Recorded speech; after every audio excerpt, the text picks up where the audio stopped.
మామ లేరు, భర్త లేరు, 2 అమ్మాయిలు ఉండే నేనుండి ఈ పిల్లల్ని నేను ఎట్లా చదవాలి, ఎట్లా ఇది చేయాలని కొంచెం బాధపడేదాన్ని. 2 ఆడపిల్లలు ఏంది ఎంకత అని కొంచెం టెన్షన్ ఉంటుండే. రెంట్ కట్టాలి, ఇంట్లో తిండికి అన్నిటికీ చూసుకోవాలి కదా, బాధ అనిపిస్తుంది. నేను పుట్టింది ఇక్కడనే, పెరిగింది ఇక్కడనే, పెళ్ళి అయింది ఇక్కడనే. పెళ్ళి అయిపోయినాక కూడా నేను కూడా రెంట్కే ఉండి ఇక్కడనే ఉన్నా. కొన్ని సంవత్సరాల నుంచి ఇటే ఉన్నా. 2 అమ్మాయిలు చదివించుకుంటా. అంటే మీ ఆయన ఏం చేస్తుండే? మా ఆయన అప్పుడు మన మేస్త్రి పని, టెంట్ హౌస్ పని ఇట్లాంటివి చేస్తుండే మంచిగానే ఉన్నాను. కొన్ని రోజులు బాగానే ఉన్నాం. తర్వాత ఆయన కొంచెం హార్ట్ ప్రాబ్లం అది వచ్చినుండే. దానివల్ల ఆయనే చనిపోయిన తర్వాత బాధనే అనిపిస్తుంది. 2 అమ్మాయిలు కదా, ఎట్లా పోషించాలి, ఎట్లా తిండికి వెళ్తుంది, నేనేం పని చేయాలి ఏంది. ఆ పిల్లల పని చేస్తుంది.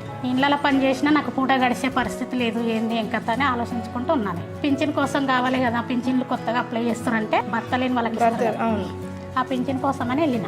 పోయినప్పుడు అక్కడనే ఒక తెలిసిన మేడం ఉండి, ఇక్కడ ఒక జాబ్ ఖాళీ ఉంది చేస్తావారా అంటే చేస్తాను అన్న. తర్వాత ఈ పింఛన్ వచ్చింది ఒకటి బీఆర్ఎస్ ప్రభుత్వంలో.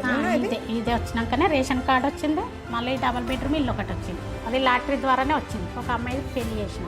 పెళ్లి కూడా అయిపోయింది? పెళ్లి కూడా చేసిరా? బాబు వచ్చింది పెద్ద అమ్మాయికి. చిన్న అమ్మాయికి ఇప్పుడు డిగ్రీ పూర్తయింది. చిన్న అమ్మాయి హాస్పిటల్ గవర్నమెంటేనా? అది గవర్నమెంట్ సీటే వచ్చింది. ఆమె గవర్నమెంటే చదివిస్తుంది. ఓ, మీకు గవర్నమెంట్, మీ పాపకి గవర్నమెంట్ సీట్ కూడా వచ్చింది. మీకు గవర్నమెంట్ తరపు నుండి పెన్షన్ ఒకటి, ఉద్యోగం ఒకటి, 2 బెడ్రూమ్ ఇల్లు, మీ పాపకి సీటు. బీఆర్ఎస్ ప్రభుత్వం మీకు చాలా హెల్ప్ చేసింది.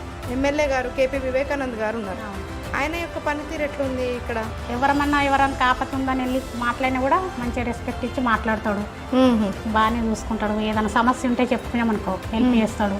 ఇప్పుడు నేను చాలా కష్టాలకు దేవుడు హెల్ప్ చేసిండు. అందులో ఒకటి ఎమ్మెల్యే ద్వారా కూడా కొంచెం పొందిందాన్ని.